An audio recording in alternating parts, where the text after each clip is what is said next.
और वो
ये सर या सर या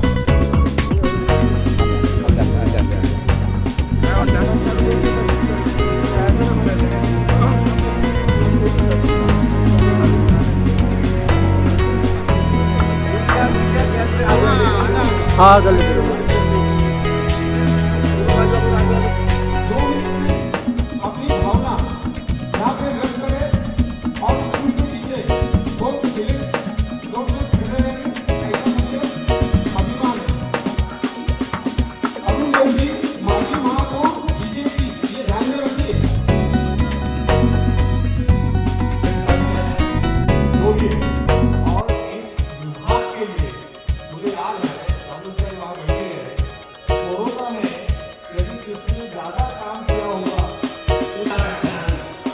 ये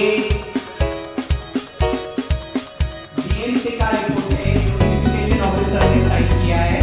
इसमें फीस है 1850।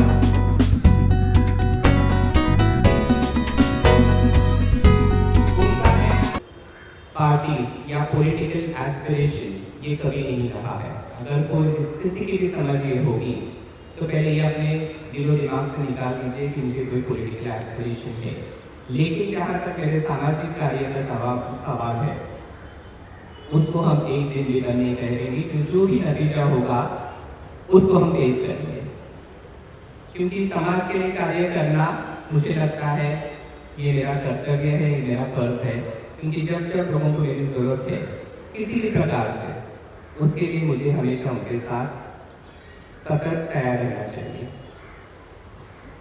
मेरे करियर की शुरुआत 1978 में मैंने की। घरों में मैंने अपने जाके ट्यूशन से शुरुआत की। उसके बाद जो लोग मेरे साथ जुड़े हुए हैं या जो बच्चे यहाँ से पढ़ के निकले हैं, जो आज माँ बाप हैं, उनके भी बच्चे मेरे पास पढ़ रहे हैं। घरों में ट्यूशन लेने के बाद मैंने सेंट एंथनी हाई स्कूल में एज टीचर सर्विस की। उसके साथ साथ हम लोग कोई बहुत ही अमीर घराने से नहीं आए थे। उसके साथ साथ हमने 1981 में पढ़ाने के बावजूद मैंने ट्यूशन क्लासेस खोले थे, जो आपको याद होगा वर्षा गाँव में बेकरी के पास था, जो अजय कोचिंग क्लास के नाम से जाना जाता था। उसी के साथ साथ केजी स्कूल की शुरुआत हुई, जहां वो स्कूल 1981 में 30 बच्चों के साथ शुरुआत हुआ। इस सफर में 40 साल के सबसे पहले हम सभी पार्टियों का धन्यवाद कहना चाहेंगे। जितनी पॉलिटिकल पार्टीज थी, मुझे हर तरीके से उनसे सपोर्ट मिला। ऐसी कोई पार्टी नहीं थी जिन्होंने मुझे सपोर्ट नहीं किया, क्योंकि हर एक ने, बल्कि जब फंक्शन होता था या जब एनुअल डे होता था तो आपको पता है लोग ये मिसाल देते थे कि अजय सर के प्लेटफॉर्म पे सभी पार्टियां हैं, चाहे वो कांग्रेस हो, शिवसेना हो, बीजेपी हो, ये सारे पार्टीज इकट्ठा होके एक मकसद के लिए आते थे। क्योंकि मुझे लगता है हर पार्टी का एक ही मकसद है कि एजुकेशन को कैसे बढ़ावा दें। तो मुझे लगता है एजुकेशन को बढ़ावा देने के लिए वो सब इकट्ठा ऊंचा है। वैसे अजय कौन सा काउंसलर आपसे दरखास्त करते हैं भाई और बहनों कि क्या करना है। यहाँ से आवाज आई कि स्कूल बंद, तो आप क्या चाहते हैं? स्कूल बंद होना चाहते हैं?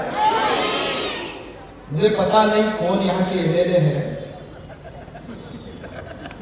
अपने क्षेत्र में जो स्कूल चल रहा है उसे बंद करने की नोटिस बीएमसी के माध्यम से भेजना गलत है कि शर्मनाक बात है? तो आवाज और उठनी चाहिए, उनके कान तक पहुंचनी चाहिए।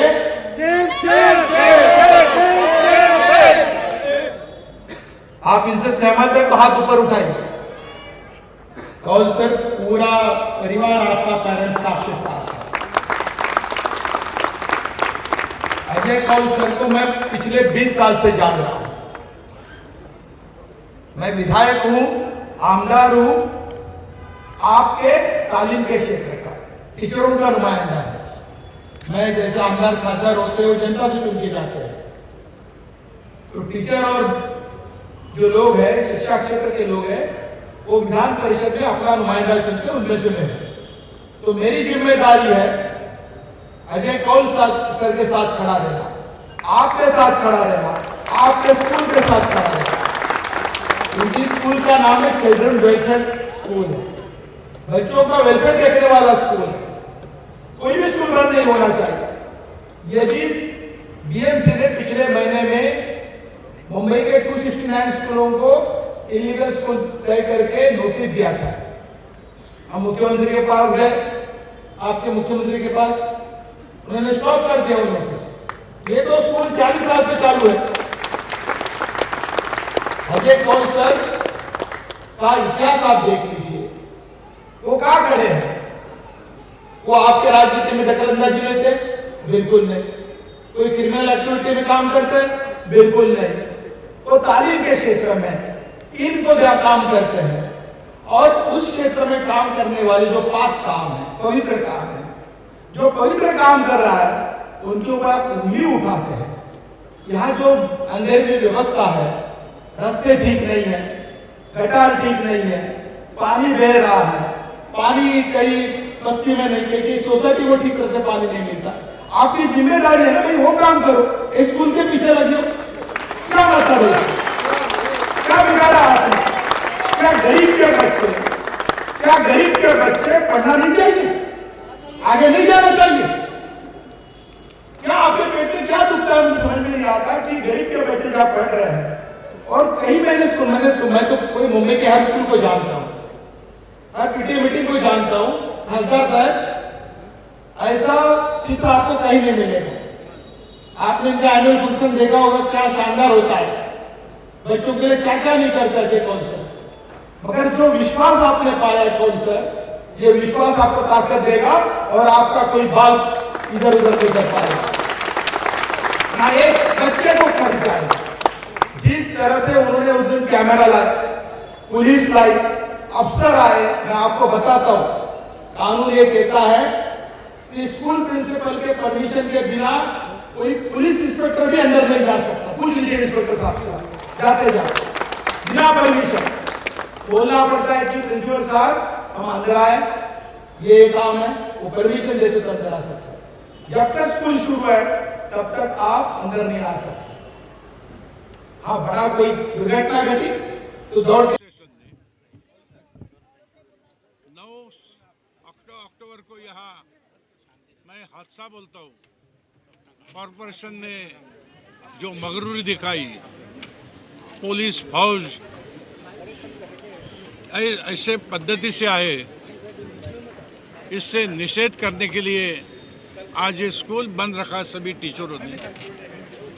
हम यहाँ के सभी लोक प्रतिनिधि उनको बुलाया, उसमें से मुझे भी निमंत्रण था, मैं यहाँ ये सपोर्ट के लिए आया हूँ। ये 30 बरस पुराना चल रहा है ये CWC,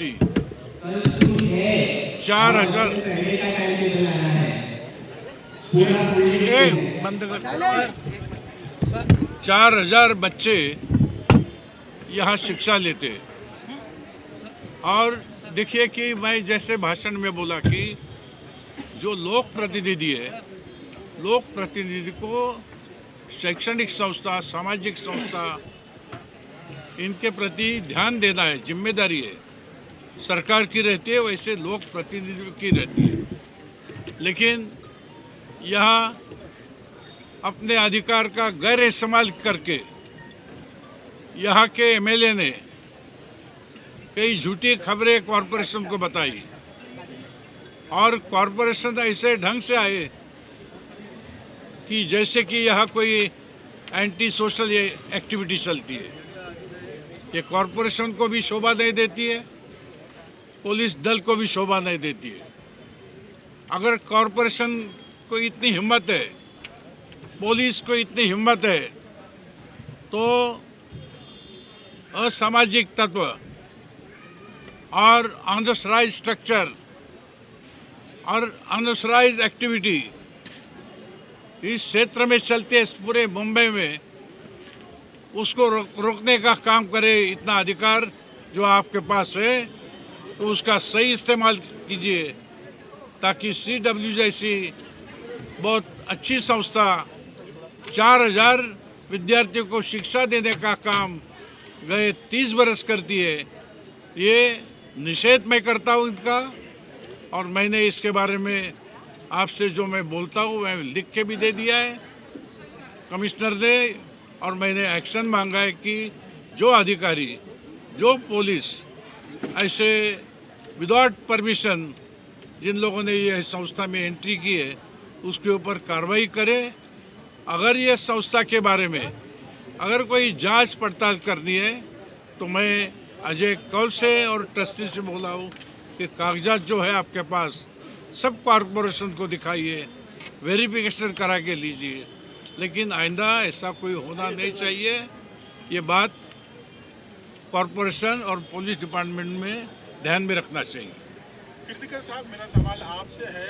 मैडम लवेकर कहीं ना कहीं भारतीय जनता पार्टी से ताल्लुक़ रखती है, इससे आपको नहीं लगता है कि भारतीय जनता पार्टी की भी छवि खराब होगी? क्योंकि आप खुद मानते हैं और हर कोई जानता है कि इस तरह की गैर इलीगल एक्टिविटी इस क्षेत्र में बहुत होती है। इसके बावजूद उसको ध्यान में ना रखते हुए एक बहुत बड़ा इंस्टीट्यूट जो कहीं ना कहीं हज़ारों बच्चों को यहाँ से शिक्षा देता है, उसको बंद करने के, उसको बदनाम करने का जो प्रयास हो रहा है, उसके खिलाफ एक एक्शन होनी चाहिए। देखिए, मैंने लिखा है कमिश्नर को, जिसमें मैंने मांग की है, जिसमें मैडम का मैंने उल्लेख भी किया है, यानी पॉलिटिकल दबाव से ये एक्शन करा के लिए। और ये समझो कि उसकी तो प्रतिमा मलिन हो गई इसमें, लेकिन अपनी पार्टी की भी प्रतिमा मलिन की है उसने। तो ये उनके जो नेता लोग हैं उसको मैंने खत भेजा है, जो खत मैंने कमिश्नर को दिया उसकी कॉपी भेजी है, बोला कि आपके जानकारी के लिए। और मैं ये भी बोला सबको भी आज ये जो निषेध पेरेंट एंड टीचर ने रखा है उधर जाके मैं करूँगा। मुझे मालूम है कि ये शिवसेना बीजेपी हमारा ताल्लुकात है, हमारा अलायंस है, तो भी अगर समझो गैर कानूनी और गैर इस्तेमाल अगर अधिकार का कहीं कोई भी आमदार खासदार करेगा समाज के हित के खिलाफ, तो मैं उसके साथ उसको बैकिंग नहीं दूंगा, मैं संस्था के साथ रहूंगा। अजय कौल सर एक ऐसी शख्सियत है जिसको हर कोई जानता है, एक रोल मॉडल है, एक इंस्पिरेशन है। उन्होंने कोरोना के वक्त में या एजुकेशन क्षेत्र में बहुत उम्दा रोल निभाया है। इसके बावजूद ऐसी शख्सियत को कोई बदनाम करता है, किसी रोल मॉडल को बदनाम करता है, आज उनको तोड़ने की जो कोशिश की जा रही है, इसके बारे में आपके क्या विचार है? अजय कौल के बारे में तो आप सब जानते हैं, पूरी यहाँ के एरिया के लोग जानते हैं, यानी जाति धर्म का कुछ मन में हेतु नहीं रखते हुए अजय कौल करते। और जैसे आपने बोला कि कोरोना के समय में यहाँ के जो विद्यार्थी उसकी 2 करोड़ की फ़ी माफ़ी करना, तो मैं समझता हूँ कि मुंबई शहर में एकमात्र ये संस्था रहेगी जिन्होंने इतने औदार्य से काम किया। और ये जानबूझकर अजय कौल को मद्देनज़र रखते हुए उनको डैमेज करने का प्लान किसी का अगर रहेगा तो ये नामुमकिन रहेगा। हम जैसे सब पॉलिटिकल पार्टी के लोग, हमारी पूरी शिवसेना अजय कौल के साथ रहेगी उसके साथ रहते रहे पाटिंबा देंगे। लवेकर मैडम ने ये डिमांड की है कि इस स्कूल को बीएमसी के सौंप दिया जाए। आपको लगता है बीएमसी अजय सर से अच्छा स्कूल चला सकती है? नहीं, बीएमसी ने बहुत सारे जमीन अच्छे अच्छे स्कूल को दी है, जिसकी ताकत है चलाने की। स्कूल भी चलाने की ताकत चाहिए, ये चाहिए, तजुर्बा चाहिए। तो ऐसे बहुत स्कूलें हैं मुंबई शहर में जो ज़मीन नहीं ले सकती है, लेकिन ये शिक्षा के लिए आरक्षित किया हुआ भूखंड अच्छे संस्था को दिया जाता है। वैसे ही ले लिया 30 बरस पहले। आजकल की बात नहीं है, ऐसा होने वाला नहीं है। क्या चलाएगी म्यूनसिपाल्टी? म्यूनसिपाल्टी के पास आज आरजीपीजी के इतने भूखंड है, रिक्रिएशन ग्राउंड और प्ले ग्राउंड, बहुत पैसा है, 52,000 करोड़ का बजट है बीएमसी के पास। लेकिन तो भी ये आरक्षित भूखंड, शिक्षा का तो छोड़ो, लेकिन आरजीपीजी का भूखंड आज उसका डेवलपमेंट कर नहीं पाती है म्यूनसिपाल्टी। Thank you. किसी को कुछ पूछना है? अजय सर के साथ अजय सर बोलना तो पड़ेगा सर। चलो अजय सर को लीजिए, मैं बाजू में जाऊँ।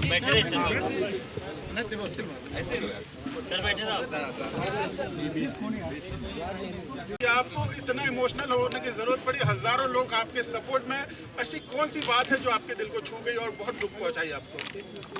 देखिए, ऐसा है ना कि इंसान, जैसे मैंने कहा कि ये स्कूल की बिल्डिंग प्लान के मुताबिक बनी है और 40 साल या 30 साल पुरानी बिल्डिंग जब बनी है तो यकीनन अगर कोई इसमें माइनर चेंजेस होंगे या कोई प्लान के मुताबिक कोई चीज़ ये हटाई गई होगी यहाँ से वहाँ, तो उसका हम लोग या तो पेनल्टी भरेंगे जो बीएमसी के रूल्स में है, उसको रेगुलराइज करने की कोशिश करेंगे। और अगर बीएमसी ने ये कहा कि भाई ये नियम में नहीं बैठता है, इसका डिमोलिशन होना चाहिए, तो यकीनन जो चीज़ें रूल्स में नहीं होगी तो हम रूल्स के ख़िलाफ़ जाके तो कुछ काम नहीं करेंगे। यकीनन वो जो भी हमें कहेंगे ये नियम के बाहर है, उसका हम डिमोलिशन खुद करेंगे। दुख उस बात का नहीं है, या जितने एजुकेशनल इंस्टीट्यूशन पे उन्होंने इल्ज़ाम लगाए उसका भी मुझे दुख नहीं है, क्योंकि पिछले 42 सालों से BMC, state government, education department लगातार स्कूल के इंस्पेक्शन के लिए आता है और इंस्पेक्शन साल में 2 बार होता है, 6-6 महीने में इंस्पेक्शन होता है। उसी प्रकार से जब हम लोग बिल्डिंग प्रपोजल में हम लोगों ने सीसी के लिए अप्लाई किया तो उसके लिए, या आईओडी पास होती है उसके लिए बीएमसी अधिकारी आके बिल्डिंग का इंस्पेक्शन करते हैं।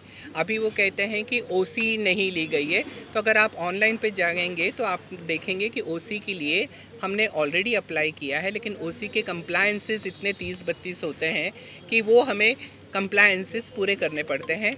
अभी 1-2 जो एनओसीज़ हैं वो आने के बाद हमें ओसी मिल जाएगी।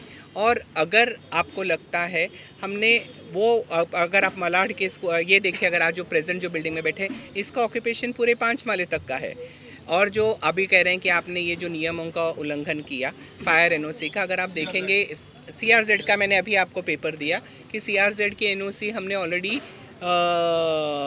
गवर्नमेंट ऑफ महाराष्ट्र से ली है। कहने का मतलब क्या है कि सीआरजेड का क्लैरिफिकेशन तो बीएमसी दे सकती है, क्योंकि उन्होंने परमिशन दिया है, उनको पता है कि नियम में क्या बैठा है। दुख उस चीज़ का नहीं है, दुख इस चीज़ का है कि जब आप बहुत सारे लोगों को खड़े करके अनोनिमस 40-50 कंप्लेंट डालते हैं और किसी के कैरेक्टर के ऊपर बोलते हैं, तो मुझे लगता है कि किसी को किसी के कैरेक्टर के बारे में बोलने का हक नहीं है। तो इस बात के लिए मुझे आज भी खेद और दुख है। सर, और एक चीज़ आपसे जानना चाहूँगा, इस सब की शुरुआत कब हुई उस बारे में कुछ बताइए हमें, क्योंकि हमने देखा है कि कुछ प्रेस कॉन्फ्रेंसेस आपने भारती जी के साथ भी किए हैं पास्ट में, तो अगर थोड़ा सा बताएं हमें। देखिए, कई सारे कार्यक्रम में वो जुड़ी भी रही हमारी honourable MLA doctor Bharati Lavekar ji के साथ मेरे बहुत अच्छे संबंध रहे हैं। 2018 तक उन्होंने 2 बार मुझे honourable deputy chief minister government of Maharashtra Shri Devendra Fadnavis ji के हाथों अवार्ड 2 बार दिया। वो जब चीफ मिनिस्टर थे उस वक्त भी उन्होंने मुझे 2 साल लगातार अवार्ड दिया। एक बार उन्होंने मेरे पास उनका सर्टिफिकेट है जो उन्होंने साइन किया है। तो एक है कि उन्होंने मेरे एजुकेशन फील्ड में काम करने के लिए मुझे अवार्ड दिया उनके हाथों से, और दूसरी बार मेरे सामाजिक कार्यों के लिए मुझे अवार्ड दिया गया। ये लगातार 2 साल उन्होंने मुझे अवार्ड दिया। अब मुझे नहीं मालूम है कि 2019 तक तो हम बहुत अच्छे थे, क्योंकि मेरा ये मानना है कि अगर आप किसी को अवार्ड देते हैं, या मुझे जैसे महाराष्ट्र शासन ने 2002-3 में बेस्ट टीचर अवार्ड दिया, तो मेरी पूरी पुलिस वेरिफिकेशन हुई या जो भी उनके प्रोसीजर है उन्होंने वेरिफिकेशन करके मुझे अवार्ड दिया। अब मुझे नहीं लगता है कि ये 4 सालों में मेरा कैरेक्टर इस बुढ़ापे में 65 इयर्स के कैसे ख़राब हुआ, या ऐसी कौन सी इलीगैलिटी स्कूलों में नज़र आई जो 40 साल तक किसी को नज़र नहीं है। मैडम लवेकर जी के साथ बैठकर आप प्रेसिडेंट का ये कहना है कि सर एक्चुअल जो आपका सरकार के साथ एग्रीमेंट हुआ था उसमें 10 रुपीज़ ईयरली आपको फीस वसूल करना चाहिए। Now you are charging 70,000 to 1 lakh rupees. That is what is the point of contention. Once you say please read the agreement, I am supposed to admit 10% of the students recommended by the municipal corporation. It is not 10% fees. It is students which are recommended by the municipal corporation. That is 10%. And as per the Maharashtra State Act and as per the Supreme Court orders, any educational institution, my fees is the most meager fees in this present institution as far as the locality is concerned, because I am catering to the underprivileged class of the society. As far as you are talking about CBSE schools, CBSE school has its training, its syllabus, its curriculum, its teaching aids, its smart board. So the fees are charged, and that is also permissible as per the Supreme Court orders. Sir also कहा जा रहा है कि 1 rupees lease पे लिया गया था, उस बारे में अगर सर कुछ क्लियर। मैंने ऑलरेडी ये बात को बहुत डिटेल में क्लियर किया है कि 1 रुपी प्लॉट नहीं था। जब मेरे को सैंक्शन किया गया था उसकी रेट्स लगाए गए थे 300 रुपीज़ पर स्क्वायर मीटर, और चैरिटेबल ट्रस्ट होने के नाते उसका 10% उन्होंने कैलकुलेट किया। कैलकुलेशन के मुताबिक वो होता था 90,000, और 1,78,000 2 साल का ग्राउंड रेंट मैंने एज सिक्योरिटी डिपॉजिट BMC को भरा। उसके बाद क्योंकि ये 2 प्लॉट 1035 और बाजू का प्लॉट इक्वली दिया गया था, तो हमको दोनों इंस्टीट्यूशन को 1 रुपया चार्ज किया गया था। और 1 रुपया चार्ज करने के बाद आप घड़ी घड़ी ये जो कह रहे हैं कि 1 रुपये में दिया गया था, हमारे यारी रोड के प्लॉट को उन्होंने 15,80,000 रुपया लगाया था, जो हमने लगातार भरा। बलाड के प्लॉट को उन्होंने 2,80,000 रुपीज़ लगाया, जो आज हर साल हम भर रहे हैं। और एक बात है ना कि 1 रुपया देने के बाद तो आप प्लॉट की बात करते हो, उसका कंस्ट्रक्शन, उसके टीचरों की पगार, उसके नॉन टीचिंग स्टाफ के पगार, उसका मेंटेनेंस, बच्चों का बेंचेस, डेस्क, स्मार्ट बोर्ड्स, या जो मुझे असेसमेंट BMC लगाती है, जो मुझे टैक्सेस लगाती हैं, और जो इलेक्ट्रिसिटी बिल जो आज स्कूल का 2 लाख के करीब है महीने का, तो मुझे नहीं लगता कि वो 1 लाख रुपए में इंक्लूसिव है।